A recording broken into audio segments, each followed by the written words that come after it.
안녕하세요 시청자 여러분, 반갑습니다. 저는 메그랜드에서 공인중개사 1차 과목 부동산학 개론 강의를 하고 있는 대한민국 부동산학 개론 1타 강사 이종호입니다. 자, 지난 영상은 좀 즐거우셨나요? 재밌었나요? 이번 시간에는요, 청약, 이 용어 모르면 큰일, 청약 관련 필수 용어를 알아보는 시간을 갖도록 하겠습니다. 자, 우리가 청약 공부를 하심에 있어서 가장 중요한 것이 청약 용어거든요. 청약 용어를 모르고 자꾸 청약 공부를 하시다 보면요, 한 발짝도 진도를 나갈 수가 없습니다. 그래서 오늘 청약 관련 요 자료는요, 요 영상은 한 번만 보지 마시고, 두 번 보지 마시고, 5번 보시기 바랍니다. 5번 보시면, 아, 이게 무주택자구나. 아, 이게 국민주택이구나. 아, 이게 1순위구나. 라는 것을 아주 쉽게 알 수가 있습니다.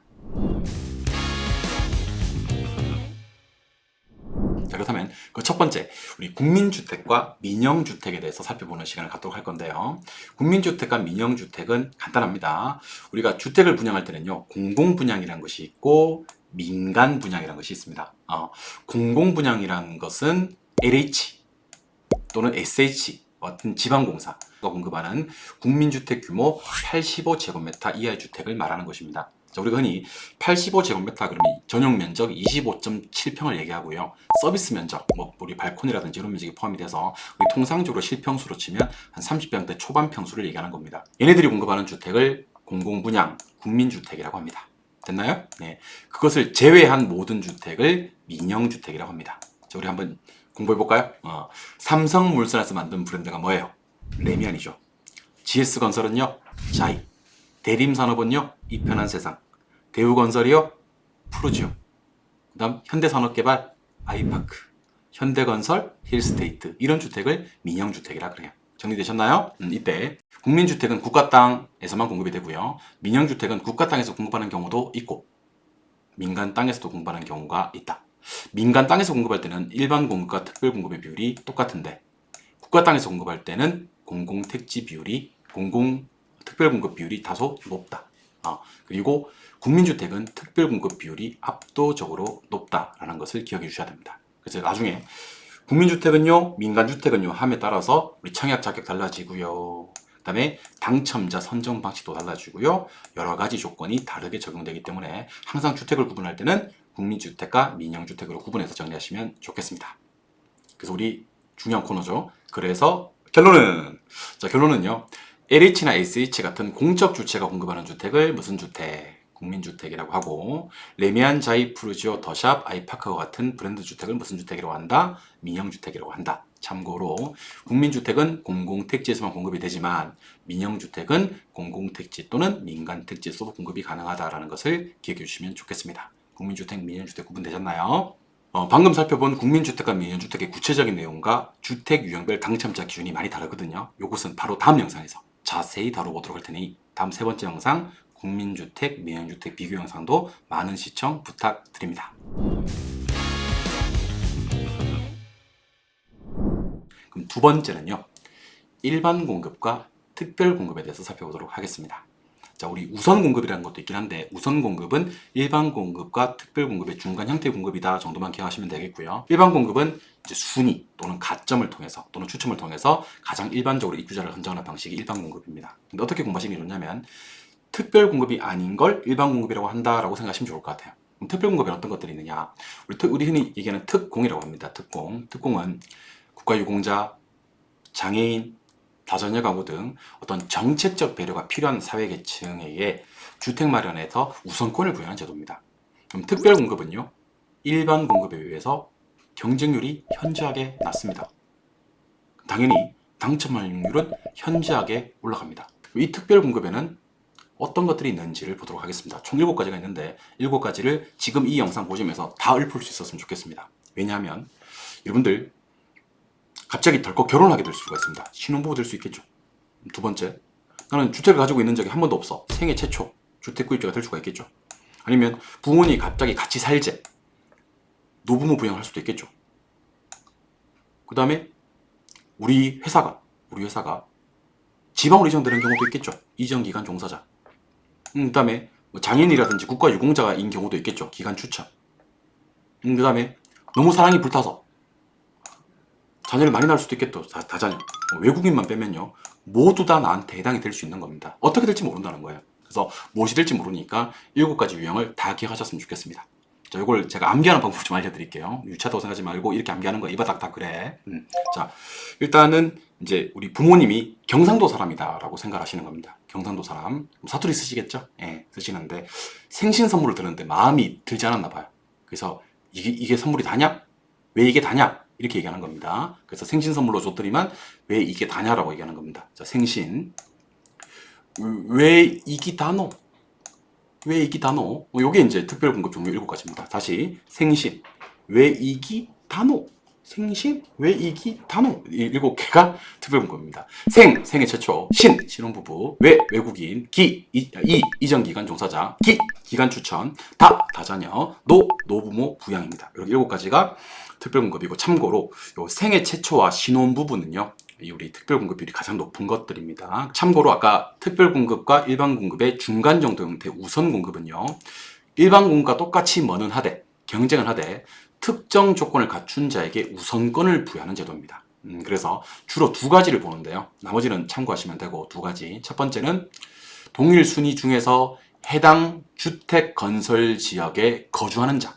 그래서 주택 건설 지역에 살고 있는 사람에게 우선권을 주는 경우가 많습니다. 그래서 혹시 내가 서울에 청약을 놓고 싶다. 서울에서 거주하시는 것이 유리합니다. 그리고 그냥 거주하지 말고 좀 더 오래 살면 유리합니다. 그래서 일정 기간 이상 거주하고 있는 자, 해당 주택 건설 지역에 거주하고 있어도 좋고요. 일정 기간 이상 거주하고 있으면 우선권을 줍니다. 요 어떤 기간이라든지 어디 있어야 되는지는요, 나중에 우리 입주자 모집 공고에 당연히 표시되어 있습니다. 우선 공급을 어떻게 배정하겠다고 표시되어 있으니까 이거는 나중에 한 번 더 살펴보는 시간을 갖도록 하겠습니다. 그래서 결론은 코너입니다. 주택의 공급은 크게 일반 공급과 특별 공급으로 구분하는데, 특별 공급을 제외하고 나면 나머지가 다 일반 공급이다. 특별 공급은 누구한테 준다? 정책적 배려가 필요한 계층이다. 근데 부모님한테 생신 선물을 드렸는데 실망하면서 왜 이게 다노? 이렇게 얘기하시는 겁니다. 생신, 왜 이게 다노? 이렇게 해서 생애 최초, 신혼부부, 외국인, 이전기간 종사자, 기간 추천, 다자녀, 노부모 부양, 이렇게 해서 나누어 보도록 하겠습니다. 우리 이제 시청자들이 가장 관심을 가지는 것 중에 하나가 청약 가점입니다. 일단 청약 가점은 민영주택에서 청약 가점이 필요합니다. 민영주택에서. 국민주택에서는 가점으로 하지 않습니다. 물론 뭐 점수 배점이라는 게 있긴 하지만 청약 가점으로 순위를 선정하지는 않습니다. 그러니까 기준은 3가지 기준을 봅니다.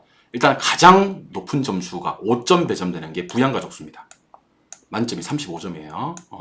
2번째가 무주택 기간입니다. 만점이 32점이에요. 3번째가 이게 가장 높을 것 같은데 그 점수는 가장 낮습니다. 통장 가입 기간입니다. 총 17점입니다. 그래서 35 더하기 32 더하기 17점이면요 84점입니다. 그래서 혹시 평균 이제 우리 수도권 지역의 커트라인이 얼마 정도냐면 한 50점에서 한 70점 정도가 커트라인입니다. 물론 이제 70점 넘는 데도 많아요. 심지어 최고점 만점인 경우도 많습니다. 84점인 분도 계셔요, 실제로. 그런데 일단 기본적으로 50점에서 70점 사이는 들어야 되는데 내가 한번 한 79점 된다, 82점 된다, 그러면 그냥 주택은 앞으로 하나 생기는 겁니다. 시세보다 한 30-40% 싸게, 20-30% 싸게 우리가 로또 분양을 받으실 수가 있는 기회가 생기는 겁니다. 그만큼 민영주택에서는요, 청약 가점이라는 게 중요한데, 청약 가점 암기하시는 방법은요, 부양가족의 부, 무주택 기간의 무, 통장 가입 기간의 기에서 부무기 기하시면 됩니다. 분무기 아니죠. 부무기 맞습니다. 분무기 아니죠. 부무기 맞습니다. 부무기로 기억하시기 바랍니다. 좀 이렇게 영상을 듣다가 유차다 이렇게 생각이 하시면 안 돼요. 원래 이 바닥 다 그래요. 그죠? 그러니까 생신, 왜 이기 단어? understand? 예, 그 다음에 분무기 아니죠. 분무기 맞습니다. 청약 가점은 적어도 우리 부양가족, 무주택 기간, 통장 가입 기간 이렇게 3가지로 청약 가점을 매기는구나. 만점은 84점이구나. 그럼 나는 현재 청약 가점이 몇 점일까를 보도록 해야 됩니다. 그래서 우리 청약 가점은 방금 살펴본 바와 같이 부무기 3개 가점 항목을 기준으로 해서 가점을 정합니다. 그래서 제일 중요한 건 부양가족수, 그리고 무주택 기간, 저축 가입 기간 이렇게 3가지로 분류를 하는데, 제가 지금부터 청약 가점표를 보고 암산하는 방법을 알려드리도록 하겠습니다. 가장 중요한 게 부무기 중에 뭐라 그랬죠? 부양가족수라 그랬죠. 자, 보통의 경우에 4인 가족이 일반적입니다. 그죠? 4인 가족인데 4명이 25점 그러면 절단 납니다. 부양가족은 4인이면 3명입니다. 내가 부양하는 거니까 나는 빼고. 그럼 몇 점이죠? 20점이죠. 기본 점수가 5점인데 왜 20점이냐? 5, 3, 15 하시고 0명이어도 5점은 줍니다. 오케이? 그래서 한 명당 몇 점? 5점. 3명이면 몇 점? 15점. 기본 요수 몇 점? 5점. 그래서 몇 점? 20점. 4인 가족. 그래서 20점입니다. 5 곱하기 3. 내가 부양하는 건 3명. 기본 요수 5점 받아서 몇 점? 20점. 그리고 무주택 기간 10년을 기준으로 한번 보도록 하겠습니다. 무주택 기간 10년. 자, 얘는요. 점수 배점이 2점입니다. 무주택 기간은 2점. 5점, 2점, 1점 시스템이거든요. 그럼 2점이니까 무주택 기간 10년이면 곱하기 얼마? 10, 20점인데 얘는 기본 점수 2점을 줍니다. 기본 점수 1년 미만이어도 2점을 줍니다. 오케이. 그리고 가입 기간은 총점이 17점, 만점이 15년인데 17점입니다. 17점인데 얘는 점수당 1점을 줍니다. 근데 10년을 기준으로 볼까요? 10년일 때 몇 점인데? 12점인데 12점이 되는 이유가 1 곱하기 10에서 10년 하고요. 얘는 기본 점수가 6개월 미만도 줍니다. 그래서 얘는 2점부터 플러스 되는 겁니다. 자, 그래서 결론입니다. 자, 4인 가족일 때 나 빼고 3명이에요. 5, 3, 15에서 15점 받고 기본 점수 5점이어서 몇 점? 20점. 암산되십니까? 주택 청약 저축이 처음으로 출시된 해가 2009년도입니다. 그래서 우리 지금 2021년 또는 영상을 보시는 시점 2022년이라면 한 12년 정도 잡아볼 거예요. 11년에서 12년 정도. 그러면 한 가입 기간은 1점 주니까 12점에다가 기본 점수 2점 주면 14점. 아니면 11년 잡았을 때는 2점 주면 13점이 되겠지. 그리고 무주택 기간. 무주택 기간을 10년이라고 봤을 때 여기는 곱하기 2에서 20점에다가 기본 점수 2점에서 22점을 준다. 이번에 총점은 55점 정도 된다. 그래도 수도권에 한번 청약은 해볼 수 있는, 민영주택에 하면 청약은 해볼 수 있는 점수라는 겁니다. 자, 우리 청약 가점 몇 가지 때문에 결정이 된다 그랬죠? 우리 아까 유치하게 외우셨지만 부무기 기하고 계십니까? 부무기? 부가 뭐였죠? 부양가족. 무주택 기간, 가입 기간. 봐봐. 된다니까 이게. 처음에 들을 때는 유치하는 것 같지만 나중에 이렇게 공부하시면 나중에 다 기억이 난다니까. 그런데 뭐니 해도 청약 가점에서 가장 중요한 건 무엇이냐면요. 점수를 5점이나 주는, 한 명당 5점이나 주는 부양가족입니다. 그래서 과연 어디까지를 부양가족으로 볼 것이냐. 당연히 와이프 됩니다. 그 다음에 아빠, 엄마, 그 다음에 장인, 장모, 심지어 할아버지, 할머니까지 됩니다. 그 다음에 직계 존속을 갖다가 볼 때는요, 3년 이상 주민등록표 등본에 등재가 돼 있는 할아버지, 할머니, 아빠, 엄마, 장인, 장모, 와이프의 할아버지, 할머니까지 포함이 되는 겁니다. 갑자기 내가 어떤 주택에 청약을 하고 싶어. 그래서 그 전날, 입주자 모집 공고 전날 전입신고를 해버렸어. 갑자기 효자가 된 거지.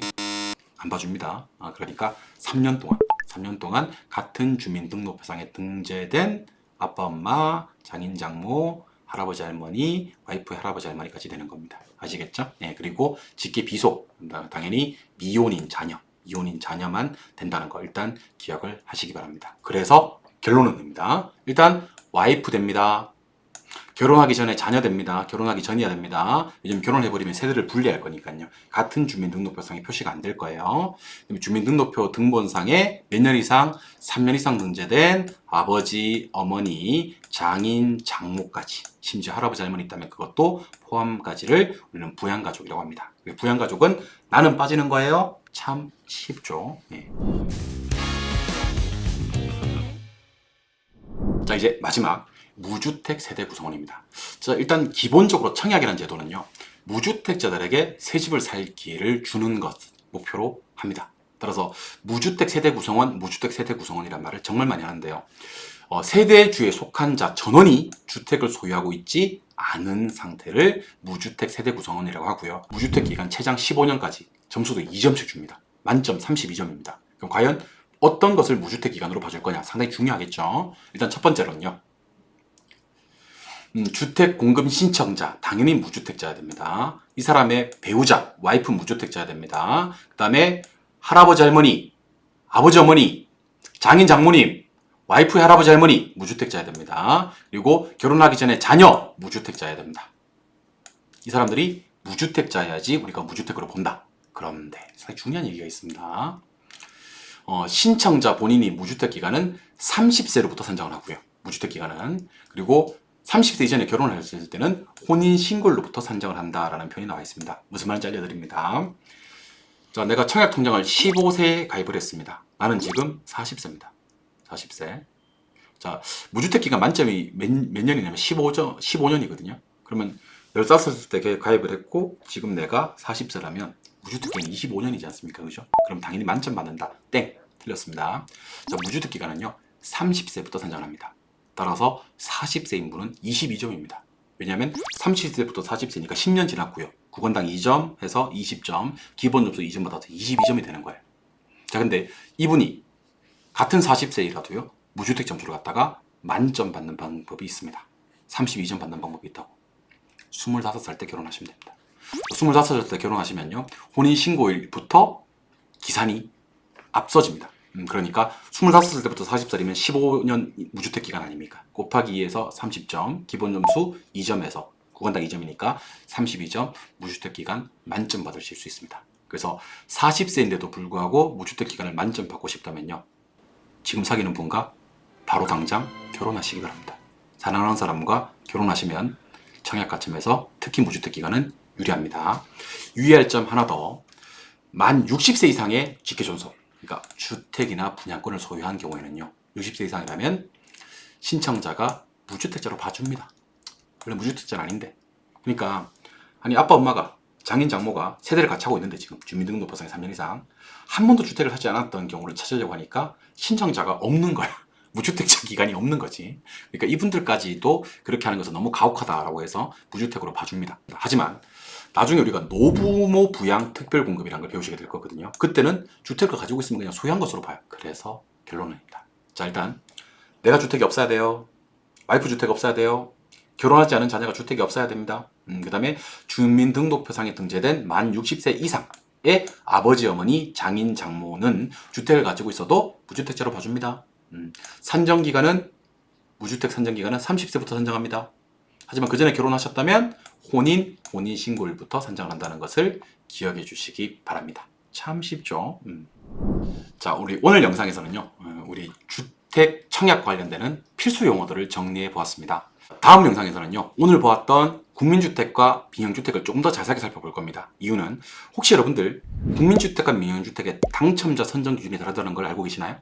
이런 당첨 기준에 대해서도 주택 유형별로 아주 쉽고 명쾌하게 머리에 쏙쏙 들어오게 정리해 드리는 시간을 갖도록 할 테니까요 많은 시청 부탁드립니다. 이번 영상이 좋으셨다면요 좋아요, 구독, 알림 설정을 해주시면 보다 빠르게 다음 영상을 보실 수가 있습니다. 그럼 다음 영상에서 또 만나요. 안녕.